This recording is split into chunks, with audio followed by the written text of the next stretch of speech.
ഭക്തി ബഹുമാനം ബബ്ബ. റൈറ്റേഴ്സ് ഫഹീം സഫർ, അതുപോലെ തന്നെ നൂറിൻ ഷെരീഫ്. ഡയറക്റ്റഡ് ബൈ ധനഞ്ജയ് ശങ്കർ, നമ്മുടെ വിനീത് ശ്രീനിവാസൻ സ്കൂളിൽ നിന്നാണ്. ധനഞ്ജയ് ആക്ച്വലി ഇതിൻ്റെ സ്ക്രീൻ പ്ലേയിലും വർക്ക് ചെയ്തിട്ടുണ്ട്. സ്റ്റാറിംഗ് ദിലീപ്, വിനീത് ശ്രീനിവാസൻ, ധ്യാൻ ശ്രീനിവാസൻ, ബൈജു, അതുപോലെ തന്നെ ബാലു വർഗീസ്, സാൻഡി, നമ്മുടെ സിദ്ധാർത്ഥ്, അതുപോലെ തന്നെ ഒരു ക്യാമിയോ റോളിൽ വന്നിട്ട് ആക്ച്വലി മോഹൻലാൽ ഇതിൻ്റെ അകത്തൊരു ക്യാരക്ടർ ചെയ്യുന്നുണ്ട്. ദിലീപിൻ്റെ റീസെൻറ്റ് ടൈംസിൽ വന്നിരിക്കുന്നതിൽ അത്യാവശ്യം ഹൈപ്പ് വന്നിട്ടുള്ള ഒരു സിനിമയാണ് ആക്ച്വലി ബബ്ബ അല്ലെങ്കിൽ ഭയം ഭക്തി ബഹുമാനം എന്ന് പറയുന്ന ഈ സിനിമ. ഗോകുലം മൂവീസാണ് ആക്ച്വലി പ്രൊഡക്ഷൻ. അതുപോലെ തന്നെ വന്നിട്ട് ഇതിൻ്റെ ഡയറക്ടറിൻ്റെ ഫസ്റ്റ് ഫിലിം എന്നുള്ള പെർസ്പെക്റ്റീവിലാണ് ആക്ച്വലി ഈ സിനിമ വന്നിട്ടുള്ളത്. സ്പൂഫ് എന്ന് പറയുന്ന കാറ്റഗറിയിലാണ് ആക്ച്വലി സിനിമ വരുന്നത്. സ്പൂഫ് നമുക്ക് ഇതിന് മുമ്പേ കണ്ടിട്ടുള്ളതാണെങ്കിൽ ചെറുകുണിഞ്ഞ കിനാവുകളായി കഴിഞ്ഞാലും ശരി, അതുപോലെ തന്നെ ഗുഡ് ബാഡ് അഗ്ലി, നമ്മുടെ ആദിക്കിൻ്റെ പടങ്ങളെല്ലാം ഏകദേശം ഒരു സ്പൂഫ് കൈൻഡ് ഓഫ് സിനിമകളാണ്. ഒരു പ്രോപ്പർ ഒരു സ്പൂഫ് പെർസ്പെക്റ്റീവിൽ, എന്നാൽ അതിൻ്റെ അകത്ത് ഒരു ക്രക്സ് ഉള്ള അല്ലെങ്കിൽ എന്താ പറയുക ഒരു സ്ട്രോങ് ആയിട്ടുള്ള ഒരു പ്രോബ്ലം അഡ്രസ്സ് ചെയ്യുന്നതായിട്ടുള്ള ഒരു സിനിമയാണ് ആക്ച്വലി ബബ്ബ എന്ന് പറയുന്ന സിനിമ.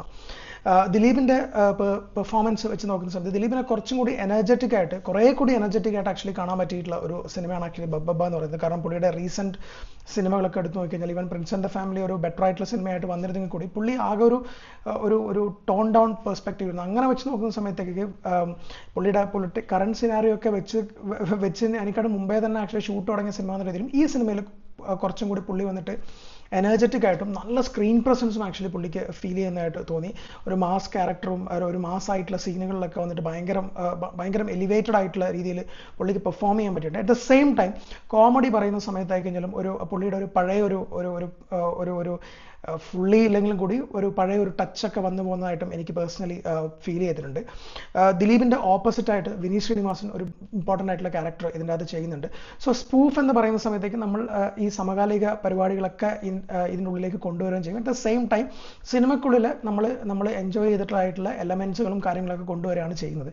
ഇപ്പം നമ്മുടെ ആറാട്ടായി കഴിഞ്ഞാലും അങ്ങനെ തന്നെയാണ് വന്നിട്ടുള്ളത്. പക്ഷേ ആറാട്ടിൻ്റെ പ്രശ്നം എന്തായിരുന്നു വെച്ചാൽ ആറാട്ട് ഒരു സിനിമ എന്ന രീതിയിൽ ഭയങ്കര സ്ലോ പേസ്ഡ് ആയിരുന്നു. കാരണം നമ്മുടെ മറ്റേ ടീമൊക്കെ ആയിട്ടുള്ള പരിപാടിയും അതുപോലെ തന്നെ AR റഹ്മാൻ അങ്ങനത്തെ പരിപാടിയൊക്കെ വെച്ച് നോക്കുമ്പോൾ ഒരു സിനിമ എന്ന രീതിയിൽ കുറച്ചുകൂടി സ്ലോ. പക്ഷേ ബബ്ബയുടെ പെർസ്പെക്റ്റീവിലേക്ക് വരികയാണെങ്കിൽ ഗുഡ് ബാഡ് അഗ്ലി പോലെ നമ്മുടെ ഗുഡ് ബാഡ് അഗ്ലി പോലെ കുറേ കൂടി പേസ് ഉള്ള ഒരു സിനിമയാണ്. ഭയങ്കര സ്പീഡുള്ള ഒരു സിനിമയായിട്ട് പേഴ്സണലി ഫീൽ ചെയ്തു. കാരണം ഫസ്റ്റ് ഹാഫ് ഒക്കെ എസ്പെഷ്യലി നല്ല സ്പീഡുള്ള പോലെ പേഴ്സണലി ഫീൽ ചെയ്തിട്ടുണ്ടായിരുന്നു. ഇതിൻ്റെ ബാക്ക്ഗ്രൗണ്ട് സ്കോർ ചെയ്തിരിക്കുന്നത് ആക്ച്വലി ഗോപി സുന്ദറാണ്.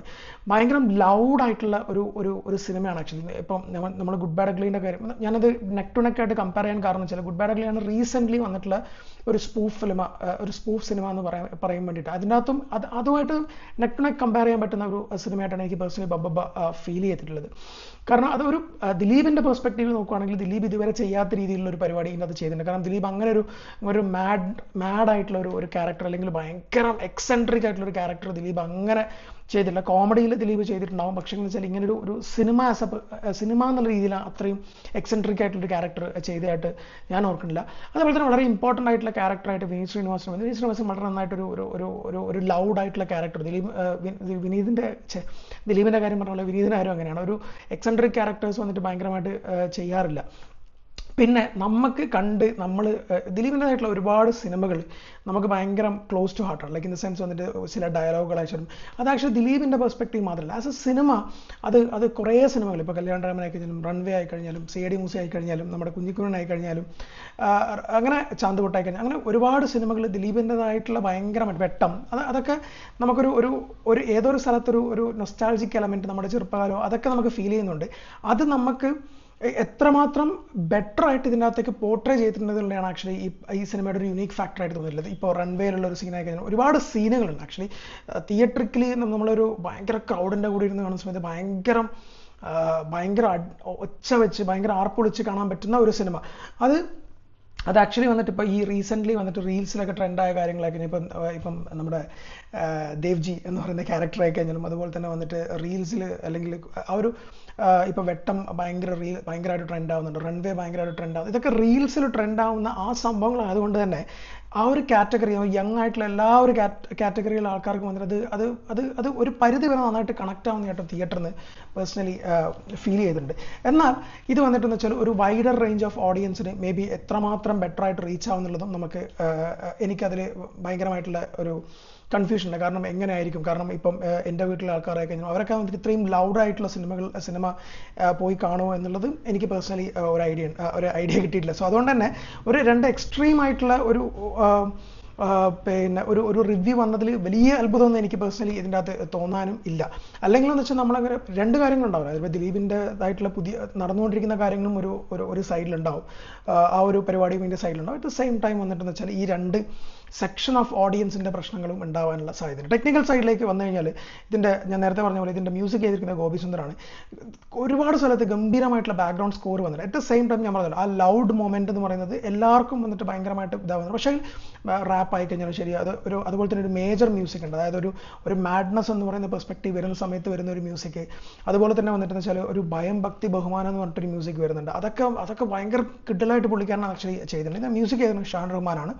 പാട്ടിൻ്റെ പെർസ്പെക്റ്റീവ് ആണെങ്കിൽ അഴിഞ്ഞാണ്ട് എനിക്കൊന്ന് ഗോപി സുന്ദറാണ് ഇത് ചെയ്തിട്ടുള്ളത്. ഒരു പാട്ട് മാത്രമേ ഉള്ളൂ. പിന്നെ ഇതിൻ്റെ ഏറ്റവും വലിയൊരു പ്ലസ് പോയിന്റ് ആയിട്ട് ഫീൽ ചെയ്തെന്ന് വെച്ചാൽ നമ്മൾ എവിടെയെങ്കിലും അതൊന്ന് ലാഗ് ആവുന്നുണ്ട്. ആ ഒരു ലാഗിനുള്ള ടൈം ഇവർ ആക്ച്വലി ഈ സ്ക്രീൻ പ്ലേയിൽ കൊടുക്കുന്നില്ല ഇവർ. കാരണം ഒരു ഫ്ലാഷ് ബാക്ക് ഒക്കെ പോകുന്ന സമയത്തായി കഴിഞ്ഞാലും അവരത് എങ്ങനെങ്കിലും കണക്ട് ചെയ്ത് അതൊരു 1-2 മിനിറ്റിൽ പറഞ്ഞു തരും. ഇതിൻ്റെ ഒരു പ്രശ്നം എന്ന് പറയുന്ന സമയത്തേക്ക് ഇനീഷ്യലി ഇതിൻ്റെ ഈ വേൾഡിൻ്റെ ഉള്ളിലേക്ക് എൻ്റർ ആവാൻ വിത്തൗട്ട് എനി അതർ ജഡ്ജ്മെൻറ്റ്, അങ്ങനെ ഒരു ജഡ്ജ്മെൻറ്റും ഇല്ലാതെ ഈ വേൾഡിൻ്റെ ഉള്ളിലേക്ക് എൻ്റർ ആവാനുള്ള ഇനീഷ്യൽ ടൈം ഉണ്ട്. കുട്ടികളുടെ ഒരു പരിപാടി കാണിക്കുന്നത്. അത് വന്നിട്ട് ഒരുപാട് വന്നിട്ടെന്ന് വെച്ചാൽ ഗിവ് ആൻഡ് ടേക്ക് പരിപാടി ആയതുകൊണ്ട് വെച്ചാൽ നമുക്കൊരു അരോചകം ഫീൽ ചെയ്യുന്ന പോലെ ഒരു ഫസ്റ്റ് ഒരു 5 മിനിറ്റ്സ് ആ ഒരു എൻ്റർ വരുന്നവരെ നമുക്ക് തോന്നിയിട്ടുണ്ട്. വൺസ് ദിലീപ് വന്ന് അതിൻ്റെ പരിപാടികളും കാര്യങ്ങളൊക്കെ തുടങ്ങിയപ്പോൾ ഭയങ്കര റേസി ആയിട്ട് പോകുന്ന പോലെ തന്നെ ഫീൽ ചെയ്തിട്ടു. വളരെ ഇമ്പോർട്ടൻ്റ് ആയിട്ടുള്ള വേറൊരു ക്യാരക്ടർ ചെയ്ത ആളാണ് സാൻഡി മാസ്റ്റർ. സാൻഡി മാസ്റ്ററിൻ്റെ സ്ക്രീൻ പ്രസൻസ് പ്രത്യേകിച്ച് വന്നിട്ട് നമ്മൾ സ്റ്റിഫായിട്ട് നിൽക്കുന്ന ഒരു പോലീസിൻ്റെ ഒരു ക്യാരക്ടർ വളരെ നന്നായിട്ട് ചെയ്തിട്ടുണ്ടായിരുന്നു. എനിക്ക് ഈ സിനിമയെ പറ്റി പറഞ്ഞു തീർക്കുന്ന സമയത്ത് ഇതിൻ്റെ അകത്ത് ഒരിക്കലും വന്നിട്ട് പറയാതെ പോകാൻ പറ്റാത്ത ഒരു കാര്യം എന്ന് പറയുന്നത് ഇതിൻ്റെ ഇൻ്റർവൽ ബ്ലോക്കാണ്. ഇൻ്റർവൽ ബ്ലോക്ക് എന്ന് പറയുന്ന സമയത്തേക്ക് ഒരു കൊമേഴ്ഷ്യൽ എൻ്റർടൈൻമെൻറ്റ്, നമ്മൾ on the top theatrical experience ഉള്ള ഒരു സിനിമയുടെ ഒരു പീക്ക് മൊമെൻറ്റ് ആക്ച്വലി ഈ സിനിമയുടെ ഇൻ്റർവൽ ബ്ലോക്കിൽ ഉണ്ട്. അത് പറയുമ്പോൾ തന്നെ വന്നിട്ട് അതൊരു ആക്ഷൻ സീക്വൻസ് ആണ്. ആ ആക്ഷൻ സീക്വൻസ് വന്നിട്ട് ലോജിക്കൊക്കെ എടുത്ത് എവിടെ വേണ്ടെങ്കിലും വെക്കാൻ പറ്റുന്ന രീതിയിലുള്ള ആക്ഷൻ സീക്വൻസ് ആണ്. ആക്ഷൻ സീക്വൻസിന് പൊതുവേ തന്നെ നമ്മളിപ്പോൾ ഏത് വലിയ പടം എടുത്ത് വയ്ക്കുന്ന ആക്ഷൻ സീക്വൻസിൻ്റെ ലോജിക്കൊന്നും നമ്മൾ അങ്ങനെ ശ്രദ്ധിക്കാറില്ല. പക്ഷെ ചിലത് നമ്മൾ വന്നിട്ട് ചില സീനുകൾ ശ്രദ്ധിക്കും എന്നുള്ളതാണ്. അതിപ്പോൾ നമുക്ക് പറയാൻ പറ്റില്ല. അത് പല ഫാക്ടേഴ്സും ഉണ്ടാവും. ഇപ്പം വേറെ ആൾ ചെയ്യുന്നത് നമുക്ക് ചിലപ്പോൾ അടിപൊളിയായിരിക്കും. ഇപ്പം പേഴ്സണലി വന്നിട്ടെന്ന് വെച്ചാൽ നമുക്ക് ഇഷ്ടമുള്ള ഒരു ആക്ടർ ചെയ്യുന്ന സമയത്തേക്ക് നമുക്ക് ഇഷ്ടമുള്ള ഒരു ക്യാരക്ടറിൻ്റെ ഒരു പെർസ്പെക്റ്റീവ് നോക്കുന്ന സമയത്ത് നമുക്കത് ഓക്കെ, ഇതെനിക്ക് കണക്ട് ആവുന്നില്ല. എനിക്ക് ഇഷ്ടമില്ലാത്തൊരു ആക്ടറാണ് ഇത് ചെയ്യുന്നുണ്ടെങ്കിൽ ചിലപ്പോൾ എനിക്കത് കണക്ട് ആവണമെന്ന് നിർബന്ധമില്ല. അത് എല്ലാ രീതിയിലും എല്ലാ തരത്തിലും അതങ്ങനെ വരുന്നുണ്ട്. പക്ഷേ ഈ ഒരു പെർട്ടിക്കുലർ സീക്വൻസ് എനിക്ക് ഈ ഒരു ഇയറിൽ one of the best action ബ്ലോക്കായിട്ട് എനിക്ക് പേഴ്സണലി ഫീൽ ചെയ്തിട്ടുള്ള അത് രണ്ട് കാര്യങ്ങളുണ്ടാണ്. അത് വന്നിട്ട് പക്ഷേ തിയേറ്ററിക്കൽ ആംബിയൻസ് കാരണം അറ്റ് ദ സെയിം ടൈം അത് കൊറിയോഗ്രാഫി ചെയ്തിരിക്കുന്ന രീതിയും, അതായത് മോട്ടോബോട്ട് ക്യാമറ അവർ യൂസ് ചെയ്യുന്നുണ്ട്. അതുപോലെ തന്നെ വന്നിട്ട് പേഴ്സണൽ പോയിന്റിൽ ബാക്കിലുള്ള ക്യാമറ യൂസ് ചെയ്യുന്നുണ്ട്, ഫ്രണ്ടിലുള്ള ക്യാമറ യൂസ് ചെയ്യുന്നത്. അത് ഒന്നും കാണുന്നില്ല, എല്ലാം ഒരു പടക്കം പൊട്ടിയുള്ള ഫീൽ ആണെങ്കിലും കൂടി നമുക്കത് ഒരു ഭയങ്കരമായിട്ടുള്ള ഹെവി മൊമെന്റ് ആക്ച്വലി ആ ഒരു പർട്ടിക്കുലർ സീൻ ചെയ്തിട്ടുണ്ട്. അതാണ് ആ പടത്തിൻ്റെ ഏറ്റവും പീക്ക് പോയിന്റ് എന്ന് പറയുന്നത്. സെക്കൻഡ് ഹാഫിലേക്ക് വരുന്ന സമയത്തേക്ക് ലാലേട്ടൻ വരുന്നുണ്ട്. ലാലേട്ടൻ്റെ ടിപ്പിക്കൽ പരിപാടികൾ, ലാലേട്ടൻ നമുക്ക് ഇഷ്ടമുള്ള രീതിയിൽ നമ്മൾ ആസ് എ പേഴ്സൺ ലാലേട്ടൻ ഇഷ്ടമുള്ള ചില കാര്യങ്ങളുണ്ടാവുമല്ലോ, ആ കാര്യങ്ങളൊക്കെ ലാലേട്ടൻ നന്നായി ചെയ്യാനും ശ്രമിച്ചിട്ടുണ്ട്. പക്ഷേ ഈ പറയുന്ന പോലെ ഈ ദിലീപിൻ്റെ ആയിരിക്കും ലാലേട്ടൻ്റെ ആയിരിക്കും മേക്കപ്പും കാര്യങ്ങളൊക്കെ കുറച്ചും കൂടി നന്നാക്കായിരുന്നു എനിക്ക് പേഴ്സണലി ഒരു ഒപ്പീനിയൻ ഉണ്ട്. കാരണം ചില സീനുകളിൽ ഭയങ്കരമായിട്ട് അത് നമുക്ക് ഒരു അരോചകം ഫീൽ ചെയ്യുന്നുണ്ട്. അറ്റ് ദ സെയിം ടൈം ചില സീനിൽ അത് വളരെ നന്നായിട്ടുമുണ്ട്. അഴിഞ്ഞാട്ടം എന്ന് പറയുന്ന സോങ് തിയേറ്ററിൽ ഭയങ്കര ബ്ലാസ്റ്റ് ആയിരുന്നു. ആ പാട്ട് ഇനീഷ്യലി വന്നപ്പോൾ അങ്ങനെ അങ്ങോട്ട് വർക്കായില്ലെങ്കിൽ കൂടി പിന്നെ വന്നിട്ട് ആ തിയേറ്ററിക്കൽ പരിപാടിയിൽ ഇതെല്ലാം ഞാൻ പറഞ്ഞില്ല. ഈ സിനിമ കംപ്ലീറ്റ്ലി വന്നിട്ട് ഒരു തിയേറ്ററിക്കൽ മൊമെന്റിലേക്ക് വരുന്ന സമയത്തും അറ്റ് ദ സെയിം ടൈം നമ്മൾ മുമ്പേ സെലിബ്രേറ്റ് ചെയ്ത സിനിമകളെ നമുക്ക് സെലിബ്രേറ്റ് ചെയ്യാൻ പറ്റുന്ന രീതിയിൽ നമുക്ക് കണക്ട് ആവുന്നുണ്ടെങ്കിൽ അത് ഒരു നല്ലൊരു തിയേറ്ററിക്കൽ എക്സ്പീരിയൻസ് ആയിട്ട് മാറാൻ സാധ്യത. അറ്റ് ദ സെയിം ടൈം അങ്ങനെ അല്ലാത്ത ഒരു വലിയ വിഭാഗം ആൾക്കാർക്ക് ഈ സിനിമ വർക്കൗട്ട് ആകാതെ പോകാനും സാധ്യതയുണ്ട്. എനിക്ക് പേഴ്സണലി തോന്നുന്നു വെച്ചാൽ ഒരു ഫാമിലി ഓഡിയൻസ് ആയിട്ടുള്ള ആൾക്കാർ ഉള്ളിലേക്ക് വരാനുള്ള ഒരു പ്രശ്നവും ഈ സിനിമയുടെ ഒരു തീം തന്നെയായിരിക്കും എനിക്ക് പേഴ്സണലി തോന്നിയിട്ടുണ്ട്. അഗെയിൻ ഞാൻ പറഞ്ഞല്ലോ, അതിൻ്റെ രാഷ്ട്രീയ വശങ്ങളും അതിന് ഉണ്ടാവാം. ഇതിൻ്റെ കൂടുതൽ ടെക്നിക്കൽ സൈഡിലേക്ക് പോകുന്ന സമയത്തേക്ക് ഇതിൻ്റെ എഡിറ്റർ എന്ന് പറഞ്ഞാൽ രഞ്ജൻ പ്രമോദാണ്. വളരെ നല്ല രീതിയിൽ എഡിറ്റർ 2.5 മണിക്കൂറാണ് ആക്ച്വലി സിനിമ. പക്ഷേങ്കിൽ ഭയങ്കര സ്പീഡുള്ള ഒരു സിനിമയായിട്ട് പേഴ്സണലി ഫീൽ ചെയ്തത്. ഫസ്റ്റ് ഹാഫ് എസ്പെഷ്യലി ഭയങ്കര സ്പീഡാണ്. ആക്ച്വലി ഇതിൻ്റെ സെക്കൻഡ് ഹാഫിലാണ് മോഹൻലാൽ പോലത്തെ ഫാക്ടറൊക്കെ വരുന്നത്. എന്നാൽ പോലും എൽ ഫാക്ടർ എന്ന് പറയുന്നൊരു ഇതിൻ്റെ ഒരു ഇനീഷ്യൽ ഹൈപ്പിന് വളരെയധികം നമുക്ക് ഒരു ഉപകാരം ചെയ്തിട്ടുണ്ട് എന്ന് വേണമെങ്കിൽ നമുക്ക് പറയാം. സോ രഞ്ജൻ പ്രമോദ് വളരെ നന്നായിട്ട് ആക്ച്വലി എഡിറ്റിംഗ് ചെയ്തിട്ടുണ്ട്. ചില ഗ്രാഫിക്കൽ മൊമെൻറ്റ്സുകൾ, ചില ഗ്രാഫിക്കൽ സീൻസ് വന്നിട്ട് കുറച്ചൊരു അരോചകം ഫീൽ ചെയ്തിരുന്നെങ്കിൽ കൂടി ഒരു പരിധി വരെ നന്നായിട്ടത് ചെയ്യാൻ വേണ്ടിയിട്ട് ആക്ച്വലി ധനഞ്ജയ്ക്കും അതുപോലെ തന്നെ അതിൻ്റെ ക്രൂ മെമ്പേഴ്സിനും പറ്റിയിട്ടുണ്ട്. ആർമോ ആണ് ആക്ച്വലി സിനിമാറ്റോഗ്രാഫർ. ഗംഭീരമായിട്ടുള്ള റിഗ് പരിപാടി ഞാൻ നേരത്തെ പറഞ്ഞല്ലോ, ഫൈറ്റിലായി കഴിഞ്ഞാലും പിന്നെ അതുപോലെ തന്നെ ക്ലൈമാക്സ് ഷൂട്ട് ചെയ്ത ഫൈറ്റിലായി കഴിഞ്ഞാലും പിന്നെ ഒരുപാട് ചെറിയ സാധനങ്ങൾ നമ്മൾ പണ്ട് അതുപോലെ തന്നെ ഇപ്പോൾ റീലും കാര്യങ്ങളൊക്കെ ട്രെൻഡ് ആയിട്ടുള്ള ചെറിയ സാധനങ്ങൾ ഒരുപാട് ആക്ച്വലി ഈ സിനിമേൻ്റെ അതുണ്ട്. അതൊക്കെ വളരെ നന്നായിട്ട് തിയേറ്ററിൽ ഒരു വലിയ പാക്ഡ് തിയേറ്ററിനകത്ത് നന്നായിട്ട് വർക്കാവും ചെയ്യുന്നുണ്ട്. നിമേഷ് തന്നൂറാണ് പ്രൊഡക്ഷൻ ഡിസൈനർ, നന്നായിട്ട് ചെയ്തിട്ടുണ്ട്. സോ ഇതൊക്കെയാണ് ഇതിൻ്റെ ടെക്നിക്കൽ സൈഡ്. ആകെ മൊത്തത്തിൽ ടെക്നിക്കലിയും തന്നെ കുറേ കൂടി ബ്രില്യൻ്റ് ആയിട്ടുള്ള ഒരു സിനിമയാണ് ആക്ച്വലി ബബ്ബ എന്ന് പറയുന്നത്.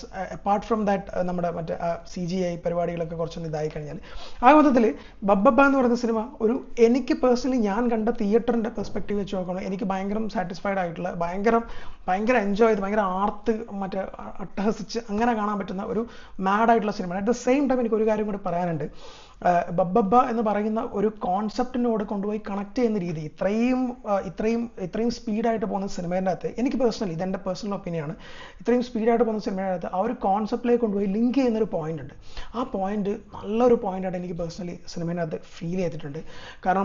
കാരണം ഒരാളുടെ ശരിയാണല്ലോ, ലൈക്ക് ഇപ്പോൾ ഒരു മാഡായിട്ട് ഒരാൾ എന്ത് രീതിയിലാണ് ചിന്തിക്കുന്നതെന്ന് നമുക്ക് പറയാൻ പറ്റില്ല. ആ ശരിയിലേക്ക് കൊണ്ടുപോയി ഇതിനെ ലിങ്ക് ചെയ്യുന്നത് വളരെ നല്ലൊരു ലിങ്കായിട്ട് എനിക്ക് പേഴ്സണലി ആ സമയത്തുള്ള BGM എനിക്ക് എടുത്തു പറയാൻ വേണ്ടിയിട്ട് ആഗ്രഹം ഉണ്ടായിട്ടുള്ള സിനിമയാണ്. ആകെ മൊത്തത്തിൽ ബബ്ബ എന്ന് പറയുന്ന സിനിമ ഒരു ഫുൾ പാക്ഡ് തിയേറ്ററിൽ നമ്മൾ ഒരു ആഘോഷപൂർവ്വം കണ്ടു കഴിഞ്ഞാൽ നമുക്കിപ്പം ഗുഡ് ബാഡ് അഗ്ലി പോലെയും അതുപോലെ തന്നെ വന്നിട്ട് മാർക്ക് ആൻ്റണി പോലെയും അങ്ങനത്തെ സിനിമകൾ ഭയങ്കരമായിട്ട് ഇഷ്ടപ്പെടുന്ന ആൾക്കാർക്ക് നമുക്ക് മലയാളം കുറച്ചും കൂടി നമുക്ക് എന്താ പറയുക, അത്തരത്തിലുള്ള സിനിമയാകുമ്പോൾ മലയാളത്തിൽ ഇപ്പോൾ ദിലീപിൻ്റെ ആയിരിക്കും, മോഹൻലാലിൻ്റെ ആയിരിക്കും, മമ്മൂട്ടിയുടെ ഒരുപാട് റെഫറൻസുകൾ, വിജയിൻ്റെ റെഫറൻസ്, അങ്ങനെ പല ആക്ടേഴ്സിൻ്റെ റെഫറൻസുകളും കാര്യങ്ങളൊക്കെ ഇതിൻ്റെ അകത്ത് വരുന്നുണ്ട്. അപ്പോൾ അത്തരത്തിലുള്ള ഒരു ആംഗിളിൽ സിനിമ കാണാൻ ശ്രമിക്കുന്ന സമയത്ത് എനിക്ക് ആറാട്ടിനെക്കാട്ടും പേഴ്സണലി ഭയങ്കരമായിട്ട് ആറാട്ട് എനിക്ക് ഒട്ടും അങ്ങനെ ഒരു വർക്ക് ആകാത്ത സിനിമയാണ്. കാരണം ഇതേ സീനാണെങ്കിൽ കൂടി ആറാട്ട് ഒട്ടും വന്നിട്ട് നന്നായിട്ട് ബോറടിച്ചിട്ടുള്ളൊരു സിനിമയാണ് ആക്ച്വലി ആറാട്ട് എന്ന് പറയുന്നത്. അങ്ങനെ വെച്ച് നോക്കുന്ന സമയത്ത് ബബ്ബ ഭയങ്കരമായിട്ട് വന്നിട്ട് ആക്ച്വലി നമ്മുടെ പോകുന്ന ആ സമയത്തിന് ഒരു ഭയങ്കരമായിട്ട് നീതി പുലർത്തിയിട്ടുള്ള സിനിമയായിട്ട് പേഴ്സണലി എനിക്ക് ഫീൽ ചെയ്തിട്ടുണ്ട്. ഇതിൻ്റെ ഗുഡ് ആൻഡ് ബാഡ് വശങ്ങൾ, അതായത് എന്ന് വെച്ചാൽ ഇത് എങ്ങനത്തെ ആൾക്കാർ കാണും, അത് സ്ട്രിക്ട്ലി അവരുടെ ഒരു പേഴ്സണൽ ഒപ്പീനിയനായിട്ട് എനിക്ക് പേഴ്സണലി പറയാനുള്ളത്. കാരണം നിങ്ങൾക്ക് ഹൈ മൊമെൻറ്റ്, തിയേറ്ററിക്കൽ മൊമെൻറ്റും കാര്യങ്ങളൊക്കെ ഇഷ്ടമുള്ള ആൾക്കാർക്ക് ഒരു പാക്ഡ് തിയേറ്റർ ആണെങ്കിൽ നിങ്ങൾക്ക് അതിൻ്റെ ഒരു ഇമ്പാക്റ്റ് കിട്ടും. അല്ലാത്ത പക്ഷം വന്നിട്ട് നമുക്കൊരു ഇമ്പാക്റ്റ് കുറഞ്ഞ രീതിയിലായിരിക്കും ആക്ച്വലി സിനിമ ഉണ്ടാവുക. കാരണം ഇത് ഒരുപാട് ഒച്ചപ്പാടും ബഹളം മാത്രമായിരിക്കും. പിന്നെ ഒരു എൻജോയ്മെന്റ് എന്നുള്ള പെർസ്പെക്റ്റീവിൽ കാണുന്ന സമയത്ത് അത് വേറെ ആയിരിക്കും. അത് പല സിനിമകളും അങ്ങനെയാണ്. ഈ സിനിമ, ഈ പർട്ടിക്കുലർ ബബ്ബ എന്ന് പറയുന്ന ഈ സിനിമ ബേസിക്കലി അത്രയും ലൗഡായിട്ടുള്ള ഒരു തിയേറ്ററിൽ അത്രയും ആൾക്കാരുടെ മുമ്പിൽ വെച്ച് കാണുന്ന സമയത്തേക്ക് നല്ലൊരു സാറ്റിസ്ഫാക്ഷൻ തന്നിട്ടുള്ള ഒരു സിനിമ തന്നെയാണ്. എന്നാൽ ഇത് എല്ലാവർക്കും കാണാൻ പറ്റുന്ന വെച്ചാൽ ഇത്തരത്തിലുള്ള സിനിമ എൻജോയ് ചെയ്യാൻ പറ്റുന്ന ആൾക്കാർക്ക് പോയി ഡെഫിനറ്റ് ആയിട്ട് കാണാൻ പറ്റുന്ന സിനിമയാണ്.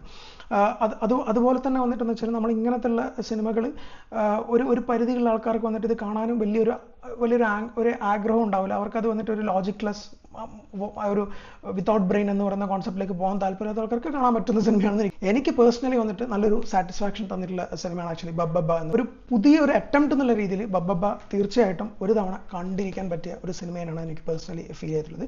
സോ ഡു വാച്ച് ബബ്ബ, ഭയം ഭക്തി ബഹുമാനം ഇൻ യുവർ തിയേറ്റേഴ്സ്.